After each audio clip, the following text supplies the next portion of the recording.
The angle that I bring is putting all of this information together and all of the different angles of research, but also adding what we learn about chakras from a non-physical perspective, meaning when we are outside the body. So if we have an out-of-body experience, and then we can examine our energies and see people who are still in their physical bodies. So when we see a physical person while we are projected and we can see their energies, we start learning about chakras in a different perspective. It's no longer only through some clairvoyance here, but it's more through actual experience and seeing it from an energetic, non-physical point of view.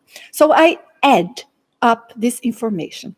One of the things that I would like to mention then to start with is that chakras are formed when we are conceived, kind of. When we connect to a physical body, we start having a connection of our spiritual body, non-physical body, with this new physical one we are going to be using in this lifetime. So chakras, they are energy connections that keep these two bodies together. That's why chakras is so, or they are so interconnected with the experiences of astral projections.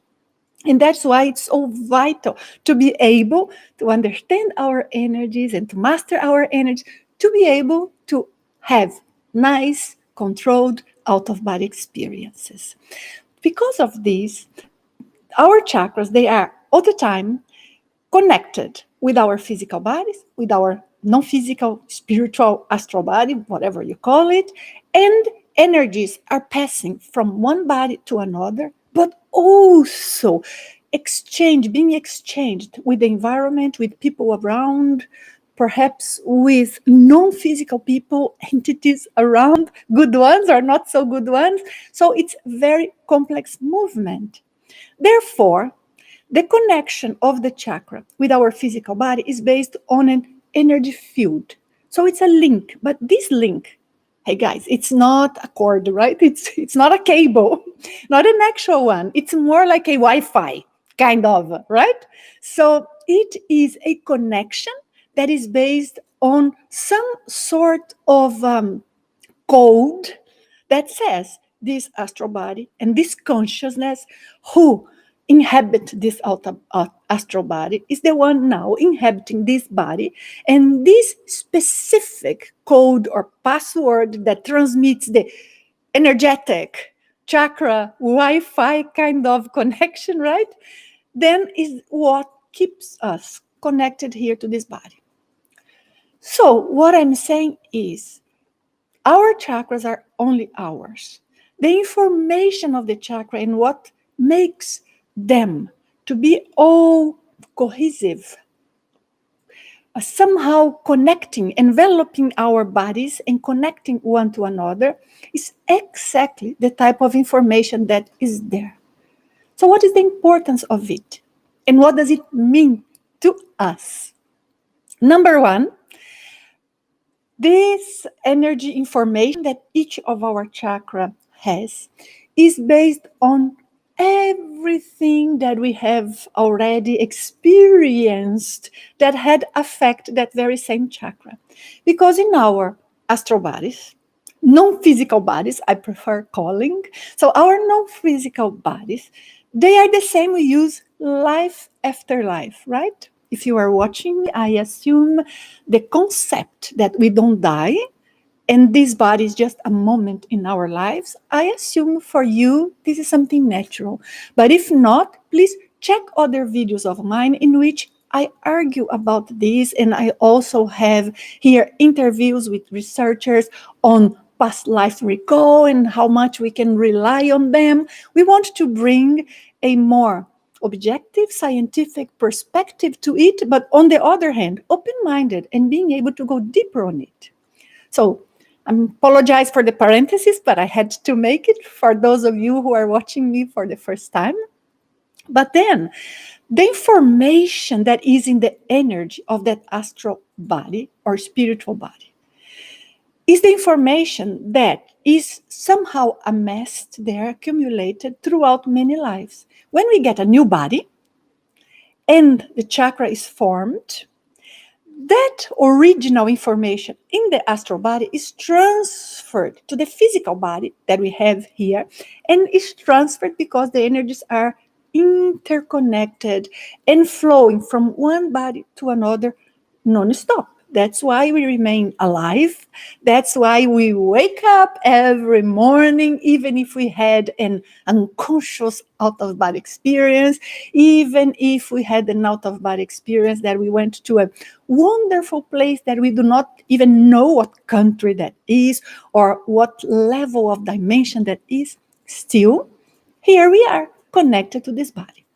So, what I'm trying to say is that in each of our chakras, the quality of the information that is there connects us, and it's a safeguard, it's a mechanism that make us interact with the world, with people.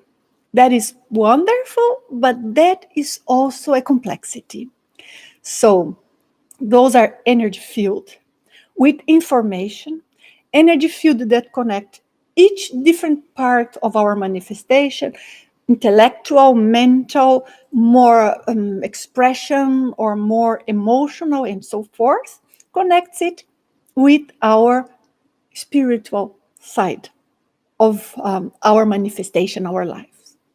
Now, sometimes we may have information in some of those chakras that they may have patterns, qualities that are related with traumas, difficult moments, or moments in which we had to hold on or swallow difficult passages in our life.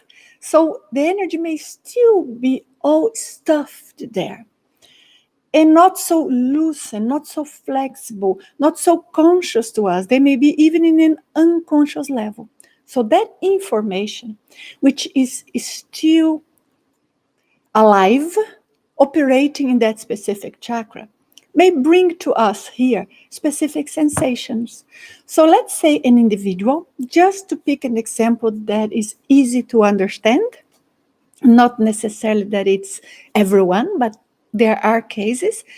Let's say that an individual would feel some sort of melancholy for no reason, or sometimes have some emotions that they cannot be explained based on their everyday life, or some ideas that come to them like recurrent dreams that they seem very real but has nothing to do or have nothing to do with their present lives.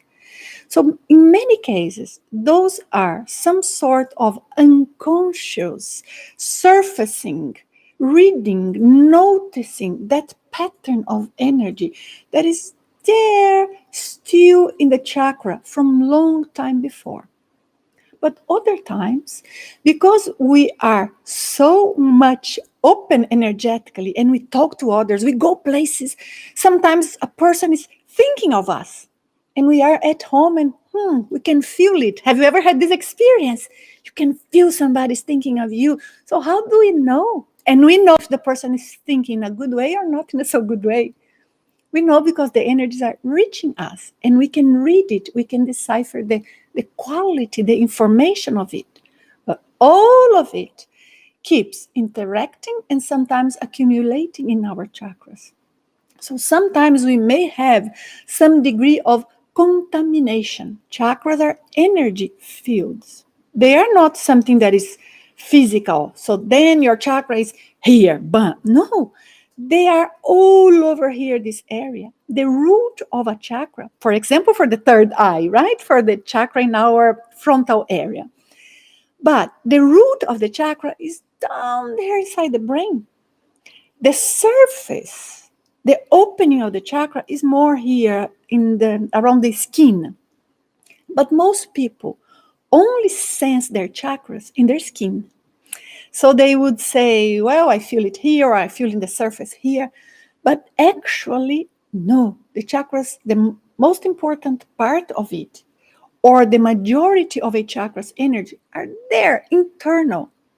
And if we want to work to activate a chakra, to unblock, to cleanse it, to massage it, kind of, from within, to activate, to make the energies flow more vitalized in a stronger, healthier way from our physical body to our spiritual body.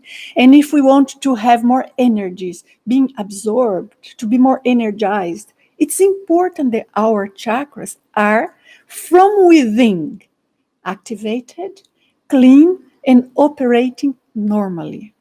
Operating normally means having a certain degree of looseness and a certain degree of cohesiveness in their energy. So we do not want a chakra that is so open that energies go out, come in, and anybody who comes close, it hits you, and then you go to bed later on and you are having some sensations that seems physical but are not physical. Some people have sensations that they even go to the medical doctor. They are going to go for exams to find out what that is. And in some cases, it's not physical. I'm not saying in all cases, but I am examining the cases in which the person is sensing something in the chakra's energy. But it's so vivid, it's so clear, so objective for the person that they may think it's actual physical body. So in this case, you imagine that when the energies are healthy, as I'm saying, we have less of these old patterns of energies that could be influencing our manifestation and our feelings and our thoughts and how we sense ourselves, how we sense life.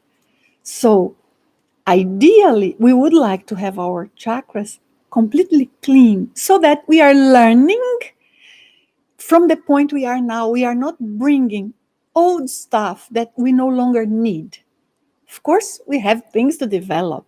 Of course, we may have sometimes situations that we are not happy about, but we observe, we learn, we do something to change.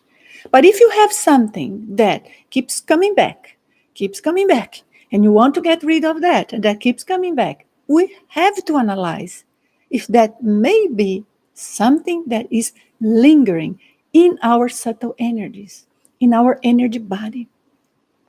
When I talk about our energy body, I'm talking about a set of all of these different fields of energies that are chakras. So it's one field of energy and another, and they interpenetrate, but they have an identity. So it's this quality of energies and this quality of energies. They are fields, they interpenetrate, but they maintain their quality of energy. When one person is experienced enough, and we see that many times when we are doing one-to-one sessions with individuals, even online, while the person is describing some of their sensations, we know by the description and by how that affects the manifestation, when that is, for example, more related to the energies of a heart chakra or a throat chakra, or sometimes the nape chakra, the back of the neck, that most people don't pay attention to it, and it's vital. And what sort of other energy may be interfering? We have also a chakra that we call epigastro chakra that is in the epigastric area. So it's more between the stomach and the heart. It's not exactly the heart. And it's not in the area of the abdomen either. It's in between. Each of them, they are going to produce on us a different sensation. The healthier they are, the more authentic we can be, the closer to our true self we are.